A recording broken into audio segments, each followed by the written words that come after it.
Hey everybody, it is Mr. Lambert and I am here with your vocabulary for this week. So we are now in cycle 3B, which is 6.af.2. That's the skill we're working on, and we are dealing with mathematical properties in algebra. We're going to go over the specific properties here in just a few minutes, but this is what we're doing. We're dealing with mathematical properties. Don't worry, we'll get to the word properties also in just a second so you know what I'm talking about. But first, before we do anything else, for my class, I have asked everyone to have a 3-ring binder, something that looks a little bit like this guy. In the 3-ring binder, I did ask my class to have 5 tabs. So these are just little tab dividers. They are like $1 at the dollar store, Dollar General, anywhere you buy pretty much anything. Even Walgreens or CVS will have them, and generally they're about $1. So you need a pack of those, and you need a 3-ring binder. The 3-ring binder might cost you $2 or $3. Again, you can get those at Dollar General, sometimes even at the Dollar Tree. Now, why do you need those? Because, well, one of those sections, when you have those tabs, I would like you to take one of the tabs and create a section of your binder called Math Vocabulary. If you've been in my class, you should already have that done. These words that we're going to go over today, these terms, I would like you to add to the math vocabulary section of that binder. So, if you need to, pause the video. If you've got a binder or something, you need to go set that up. You can go ahead and do that. If you don't, no problem. All you need is a piece of paper.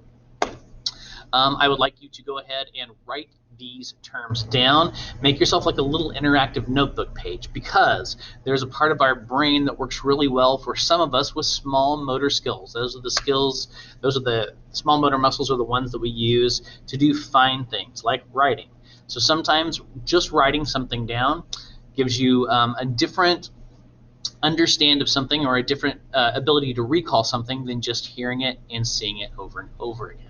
So that's why I'm going to ask you to write these down. My class, you're going to need to upload what you have written down as an image for me, and that will be your grade for this assignment for today. So just want to let you know that before we get going.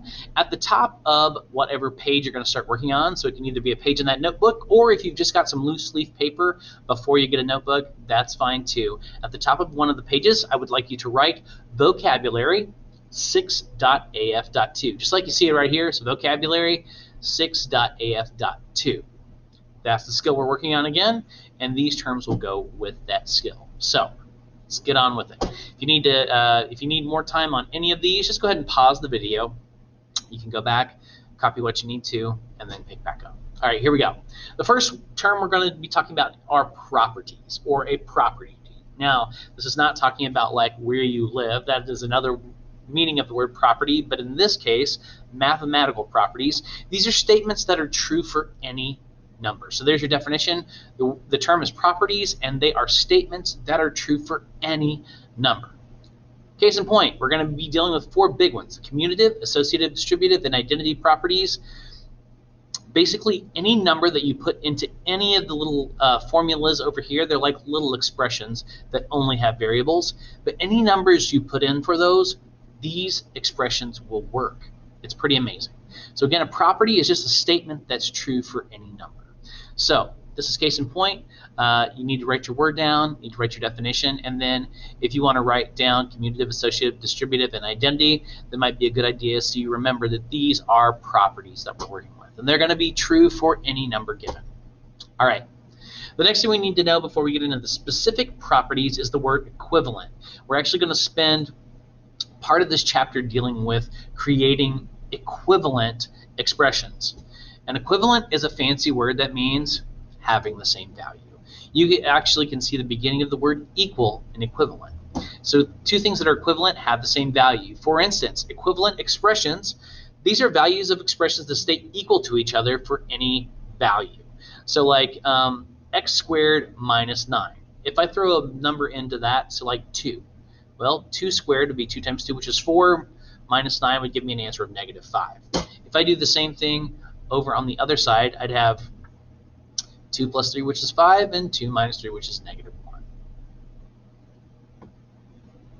If I multiply 5 and -1 together, that would give me, again, -5. Pretty cool. those values or those expressions are equivalent because they are the same when you plug in a number for the variable. There you go. Equivalent. All right, let's talk about the properties. Here we go. The distributive property.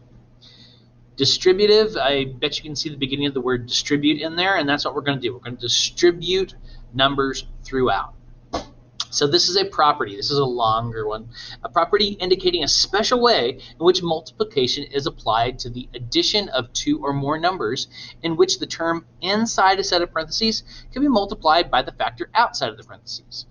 For example, you have A times the quantity B plus C. That's going to be equal to A plus B plus, or sorry, A times B plus A times C. So you can see we're distributing this A to here and to here, and that gives us this.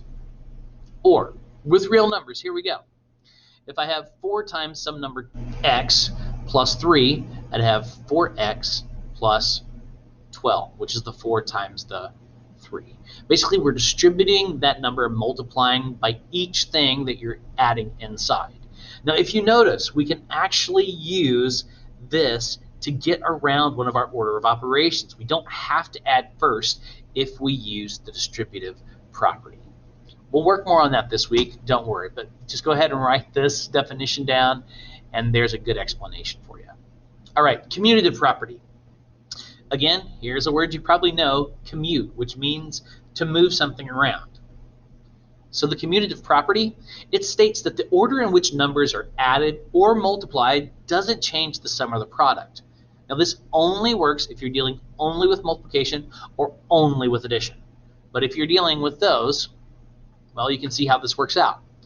My first example here, I've got 3 plus 2. So if I've got 3 is my first number, there's my 3 red ones, plus 2, that's equal to 2 plus 3. Either way, I get 5 things, 1, 2, 3, 4, 5, and 1, 2, 3, 4, 5. We can write that as a property in A plus B equals B plus A. Doesn't matter in which order you add them up. The same goes with multiplication. 2 times 6, well, if you think that your multiplication tables, it is the same as 6 times 2. Both of them are going to give you 12, even though your arrays may look a little different. So again, when you're multiplying 2 numbers or more than 2 numbers, as long as you're just using multiplication, the order in which you multiply them doesn't matter. The associative property. Here we go. To associate, how can that work here? The associative property. Well, the associative property states that the way in which numbers are grouped together does not change their sum or product. For example, with addition, if I have my parentheses around A plus B, and then I add C to it, it's going to be the same as if I added A times the quantity A plus B, or B plus C, sorry. It's basically the commutative property. We're just, instead of actually changing the position of the number, we're changing the order of operation symbols. But again, this only works for addition and multiplication. You can't use it with division and subtraction, and you can't necessarily use it when you are mixing the operations. We've seen that in order of operations, it can really mess things up. But again, if you're only dealing with addition or only dealing with multiplication, this can work out. And last but not least, I believe here, the identitive property, oh sorry, we've got 2. Identitive property of addition. We're going to have 1 for multiplication as well, but these are a little bit different. So make sure you write the identitive property of addition. This deals with the identity of something. And in this case, it's the identity of whatever number we're adding. So a number plus 0 or 0 plus that number is equal to the original number. So for example, I've got no candles. I add 3 candles to it. It's still 3 candles. If I had 3 candles and I added no candles to it, I would still get 3 candles. Anything plus 0 is still itself. There's actually a whole name for that, and that's the identitive property of addition. And then, of course, there's also one for multiplication here.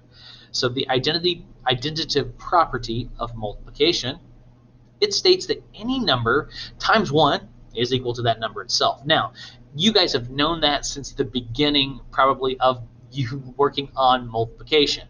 Because, well, 3 one time is just 3, 4 one time is just 4, 1,000,000 times 1 time is just 1,000,000. So any number times 1 is equal to the number itself. Doesn't matter what number you throw in there. You can also put 1 in front of the number, but if you're multiplying, you're still going to get the number itself. And there we go. That's it. Those are the terms we're going to be working with the next couple of weeks. So make sure you've got those all down in your binder. Underneath this video is going to be a link to what's called a Quizlet. Now, Quizlet's pretty cool. As you work through the Quizlet, you're going to get the definition, and then when you tap the definition, it looks like a little card that you've made. When you tap it, it'll flip over and it will give you the definition. It's going to give you a chance to start to memorize some of these terms. You'll want to memorize them and you'll want to know them because you're going to use these all throughout math, all through junior high and high school. You'll be using these same properties. So they're words you got to know. All right, guys, so head on down with that Quizlet, have a little fun with that for a few minutes, and then you can move on to your independent practice for today.